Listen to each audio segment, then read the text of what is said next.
Hi, everyone.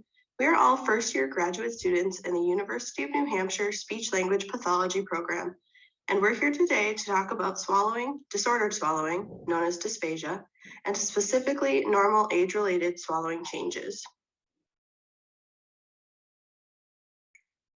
There are 4 stages of swallowing. The first phase is the oral prep phase. The goal of the oral prep phase is to prepare the bolus for swallowing. During this phase, food and liquids stay within the oral cavity. As food is mixed with saliva, the cheeks keep the bolus between the teeth and out of the sulci or pockets. The base of the tongue maintains a seal with the soft palate, which keeps the food within the oral cavity. Once the oral prep phase ends, the second stage, the oral stage, begins. During this stage, the bolus is positioned for transport to the pharynx. The third stage is the pharyngeal phase. In this stage, the bolus is propelled through the pharynx towards the esophagus. Finally, the stages of swallowing ends when the bolus enters the esophagus, and this concludes the phases of swallowing.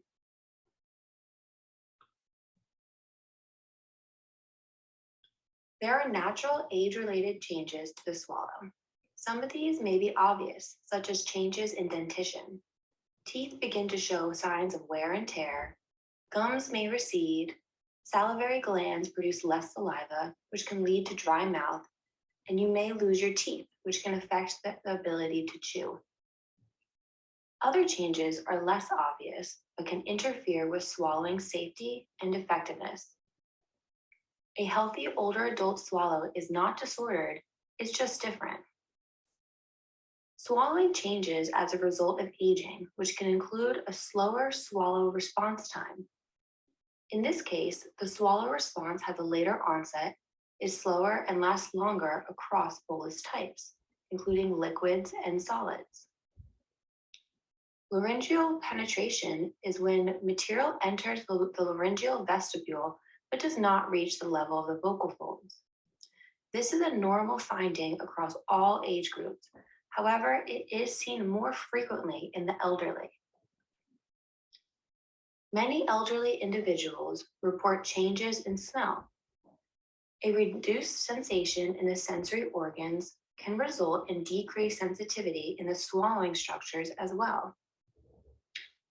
Reduced bulk and sensitivity in the vocal cords that protects the airway. If the airway is not protected quickly and completely during a swallow, the material you swallow may enter your lungs and can lead to aspiration. Reduced bulk and strength in the tongue and pharynx that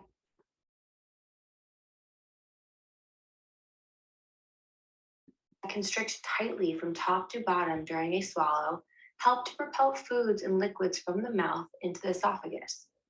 If this action is compromised or ineffective, the food can remain in the throat after the swallow and pose a threat to the airway. Age-related changes in lingual pressure or tongue pressure generation refers to the tongue's primary propulsive role for pumping food through the mouth into the pharynx while bypassing the airway and through the esophagus. The top of the esophagus is called the upper esophageal sphincter, or UES. This must relax in order to open and allow foods and liquids to enter. With aging, the size of this opening may decrease. If this occurs, solid foods, medication, or even large sips may get stuck or become difficult to swallow. Finally, medications contribute to age-related swallowing changes, as older people frequently report difficulty swallowing pills as the first sign of potential swallowing problem. While difficulty swallowing pills can be an indicator of dysphagia, the drugs themselves can also be a problem. These age-related changes mentioned here represent just a few of the issues associated with swallowing mechanics in the elderly.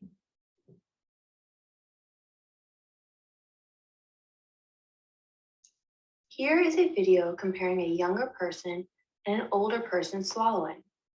On the right, you can see slower timing, and laryngeal penetration occur in the older person.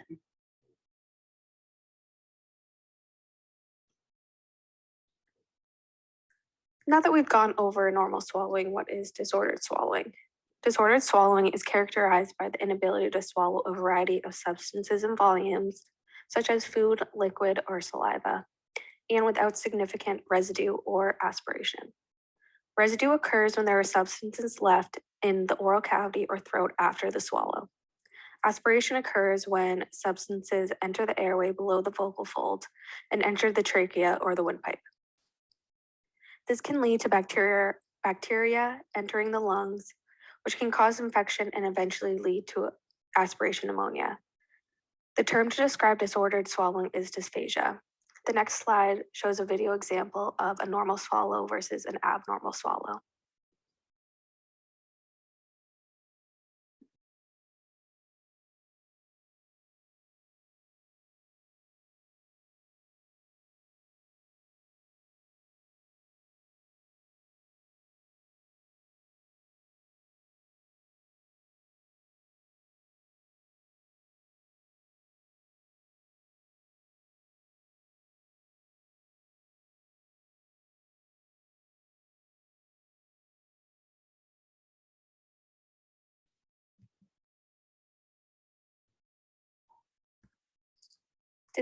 Dysphagia can be caused by multiple different factors. Anatomical dysfunction, such as oral, pharyngeal, or laryngeal anomalies, can lead to structural differences. Examples of structural anomalies include cleft lip or palate, dental malocclusions, upper airway obstructions, vocal fold pathology, and tracheal stenosis. These structural differences can lead to disordered swallowing. Respiratory problems such as chronic obstructive pulmonary disease or COPD, chronic cough, and the presence of a tracheostomy can affect breathing patterns and airway protection required for safe swallowing. Neurological disorders such as a history of strokes, Parkinson's disease, dementia, multiple sclerosis, and traumatic brain injury can affect the motor output and sensory input needed to swallow, as well as the swallowing reflex required to trigger the swallowing events.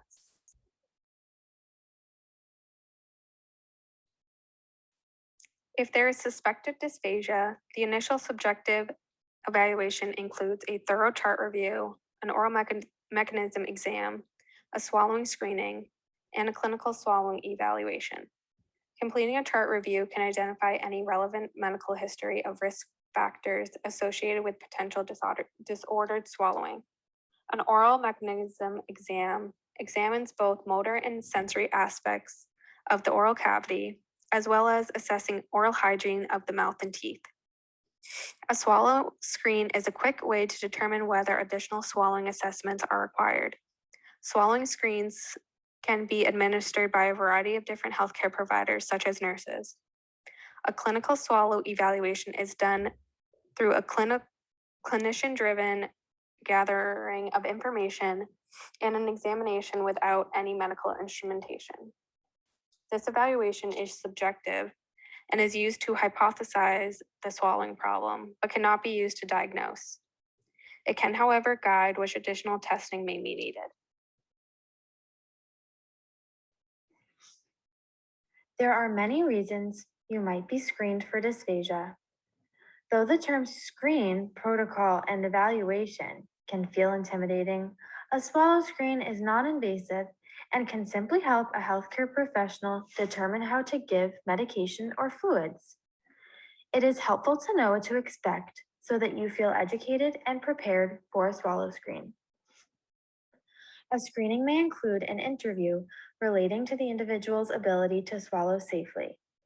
Later in the screen, it will be necessary to drink water. The interview allows the administrator of the screen to understand the condition of the individual and how their condition will impact their ability to safely swallow. After the interview, there is commonly a cognitive screen with simple questions and a brief visual exam of the oral mechanisms. A screening may also include a swallowing task. The Yale Swallow protocol has a 3-ounce water swallowing task. We will talk about this commonly used swallow screen on the next slide. A swallow screen should also include clear recommendations for further evaluation by a speech-language pathologist and directions for interprofessional communication and collaboration based on the results.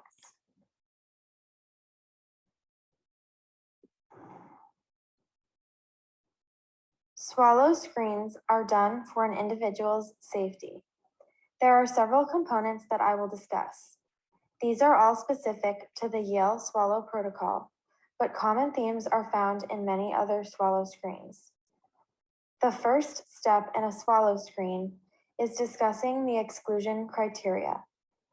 The individual must be alert enough to answer questions, follow directions, and swallow safely. If they are not alert, the protocol will be deferred until another time. If the patient is already drinking thickened liquids due to a pre-existing diagnosis of dysphagia, the swallow screening is deferred. If they are receiving nutrition through a tube or have a tracheostomy tube, the treatment is deferred because it is unsafe to swallow with these items in place. It is important that the person is able to sit with their head of bed above 30 degrees because this ensures a safer swallow and lessens chance of aspiration. Finally, the screen will be deferred if the individual has an NPO order from their physician. Being NPO means that the individual should not be taking anything by mouth or orally. If treatment is not deferred, there will be a brief cognitive screen to record the individual's cognitive status at the time of screening.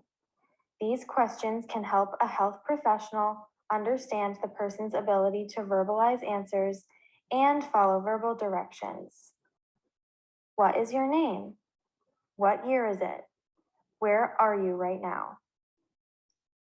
Responses during this portion of the swallow screen will not exclude an individual, and the screen may continue with correct answers.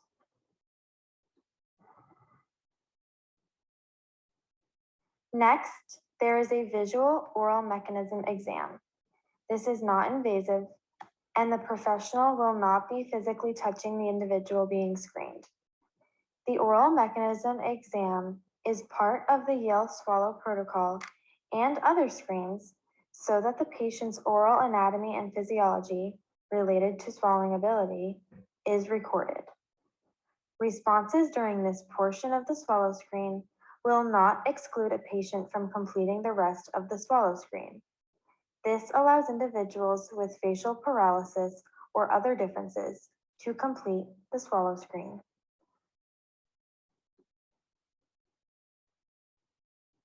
The 3-ounce water swallow task is the component of the Yale Swallow protocol during which the person will be assessed for any pauses or stopping, coughing, or choking. If an individual does stop, cough, or choke, they will have failed the screen and will be referred as previously discussed. In order for the protocol to be done properly, the person must be seated upright no less than 30 degrees. They must be given a cup with or without a straw that has exactly 3 ounces of water in it. In order to pass, they must swallow slowly and steadily without stopping. It is important to remember that many aspirators are silent, meaning there is no outward sign of aspiration, such as coughing or choking. If there is a serious concern about a person's ability to swallow safely without aspiration, additional evaluation will be completed.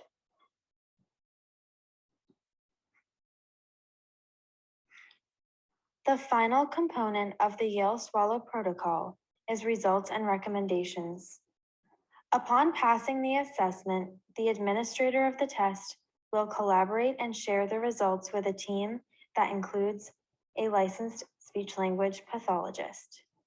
They will then make determinations about an oral diet.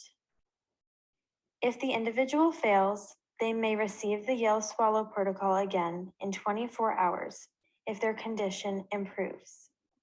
They should remain NPO and will be referred to a speech-language pathologist.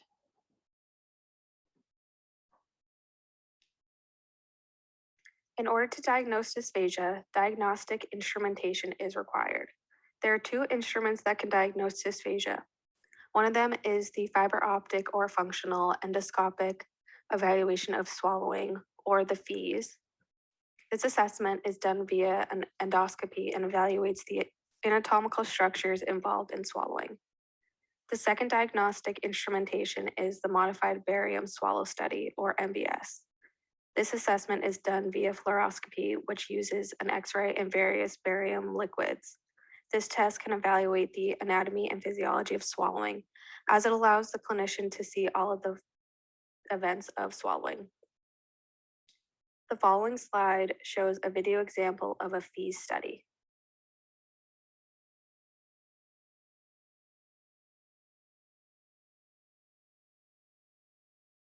Hi, Addie. I'm Carrie.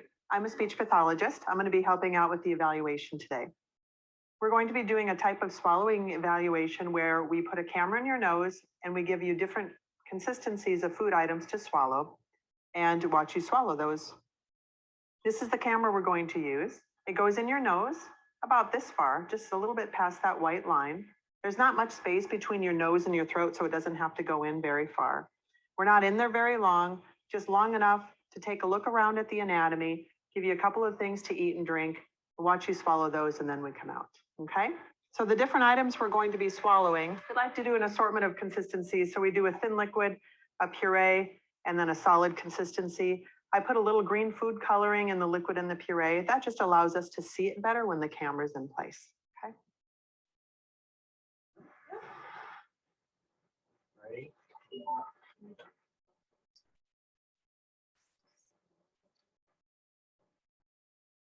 That's absolutely perfect there.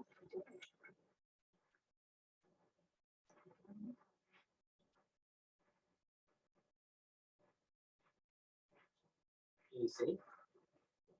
If you want, we can show you it afterwards too.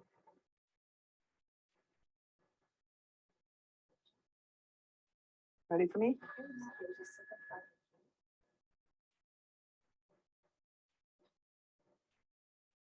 Go ahead and take a couple more for me.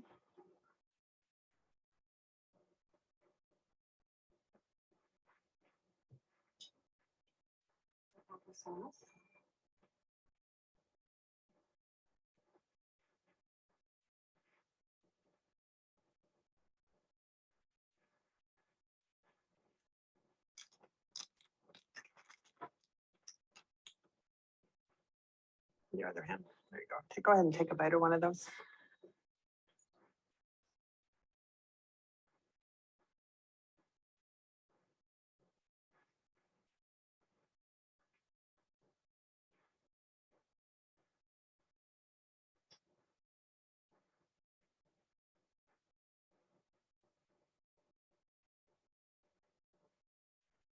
And one more.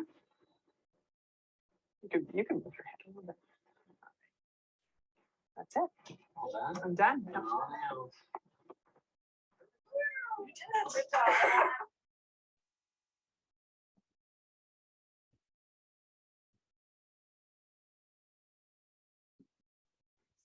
Here are the signs and symptoms of dysphagia. 1, you may see a change in vocal quality. This would include the voice sounding hoarse or wet. If your patient is experiencing acid reflux, you may also see a loss in their voice. A study by Wado et al. 2009 concluded that there is a clear post-swallow voice quality that provides evidence of penetration aspiration and dysphagia being absent. So it's important to note that a clinician may not be able to tell through the voice quality if dysphagia is present. So changes in voice can be a sign of dysphagia, but not necessarily a diagnostic measure. The second sign is reduced oral sensation. This means a person will have little sensation in their mouth while manipulating a bolus. This can lead to inadequate bolus movement that can affect bolus efficiency. Now, bolus efficiency is moving the ingested bolus, which can be food or liquid, into the esophagus in a timely manner without significant residue, effort, or repeated swallows. So if a person with reduced bolus efficiency, they may show residue, repeated swallows, or significant efforts to move the bolus. The third sign of dysphagia is coughing or throat clearing. This occurs if there's residue present and a person with dysphagia is attempting to clear it. Coughing or throat clearing may be a sign that a person was unable to successfully move the bolus and they are attempting to do so. If there is excess residue, this may lead to inadequate airway protection and aspiration. The fourth sign of dysphagia is if a person has residue present. This is a result of incomplete bolus clearance that can be caused by poor propulsion, weak pharyngeal muscles, or an impaired upper esophageal sphincter relaxation. Residue is most commonly found in the valleculae or the piriform sinuses.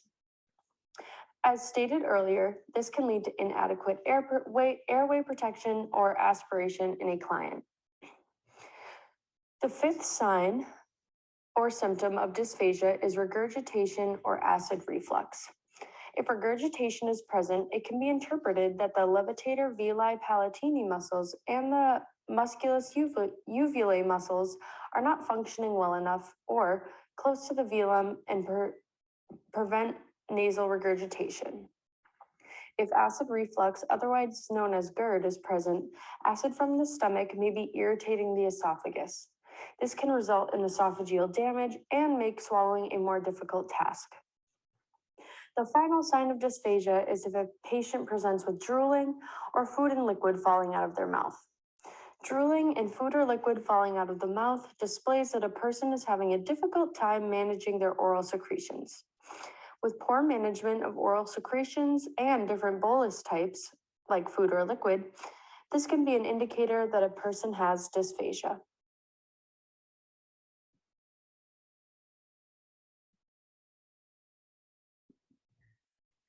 Since residue is a sign or symptom of dysphagia, here are some images from a modified barium swallow exam that shows different levels of residue. Residue will present itself as a darkened bolus on an MBS exam.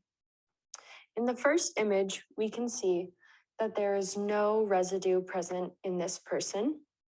In the second image, we can see slight residue in the valleculae of this person. In image 3, we can see that there's residue on the posterior pharyngeal wall in the piriform sinus. In image 4, we can see that there's residue on the valleculae and the posterior pharyngeal wall or the piriform sinuses. In image 5, we can see that there's residue on the posterior pharyngeal wall and the piriform sinuses as well. And in image 6, we can see that, again, there is residue in the valleculae and posterior pharyngeal wall and the piriform sinuses, but this image has more of a bolus than the previous images.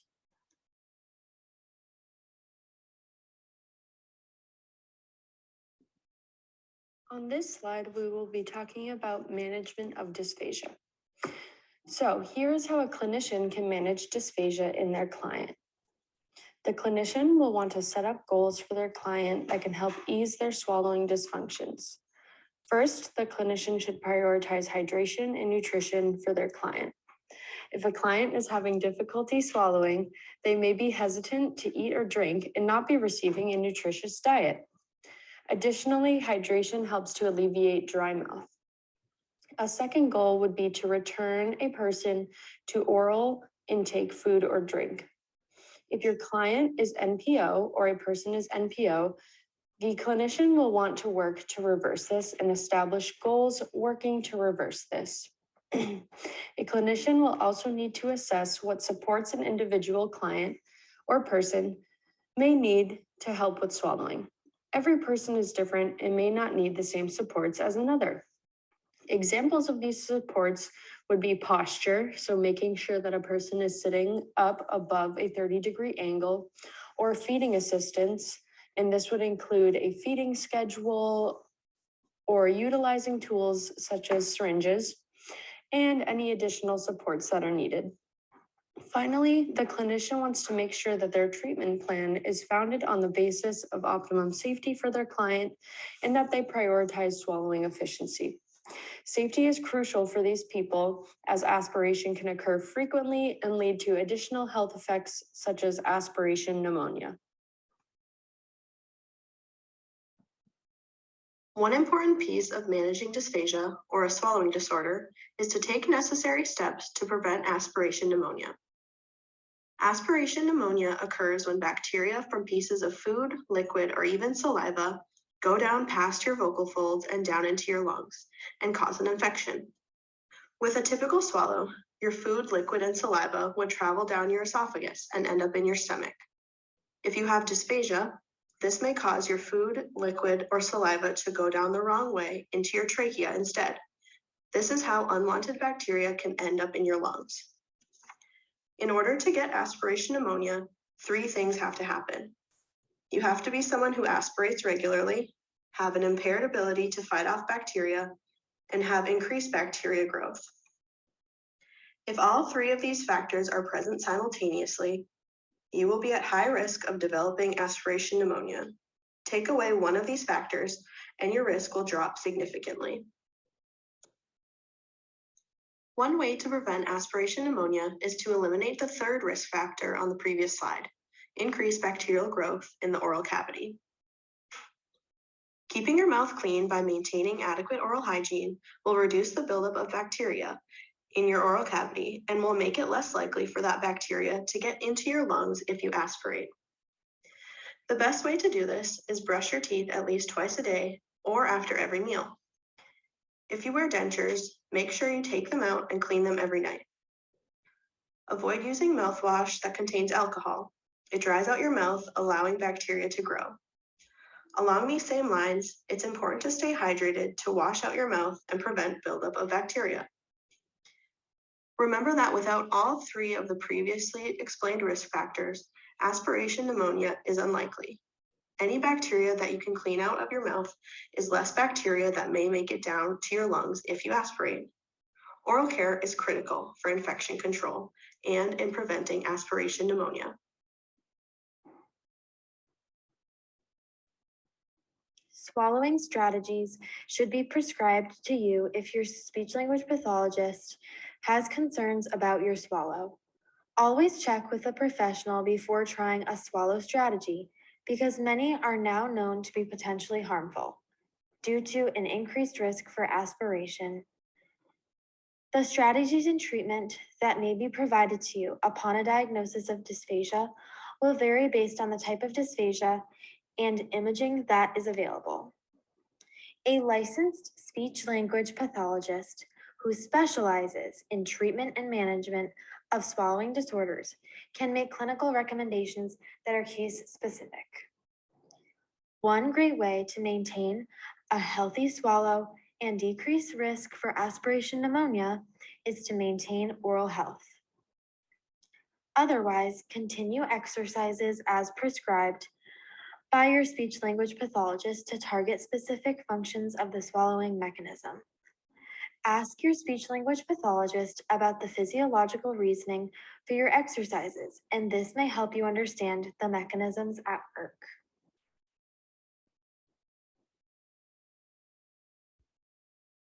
Individuals are referred for further evaluation by a speech-language pathologist for many reasons. There are contributing factors to any referral. One such factor is risk for dysphagia due to medical conditions and procedures. Being intubated for over 3 days can increase risk for dysphagia. Additionally, neurological concerns contribute to a referral.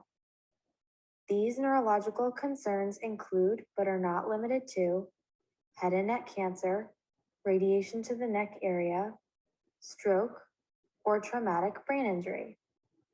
You may also be referred by a care provider if you or your caregiver notice difficulty swallowing. This may appear outwardly as a gurgly voice, coughing, choking, or reflux. Additional symptoms that might result in a referral are weight loss and dehydration, because individuals with dysphagia are sometimes unable to consume the necessary amount of food and liquid. If you become ill with aspiration pneumonia and are diagnosed with dysphagia, you will also be referred for further evaluation or imaging so that the speech-language pathologist can help make safe recommendations for eating and drinking.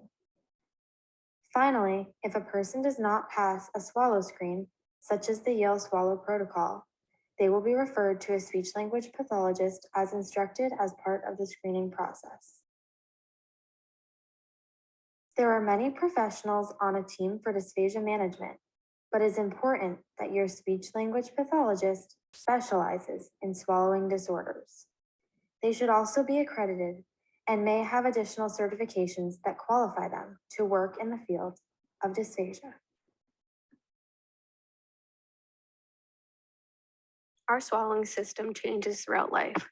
Just like we can lose muscle strength in our body, the same can happen with the muscles of swallowing. This may lead to a swallowing disorder.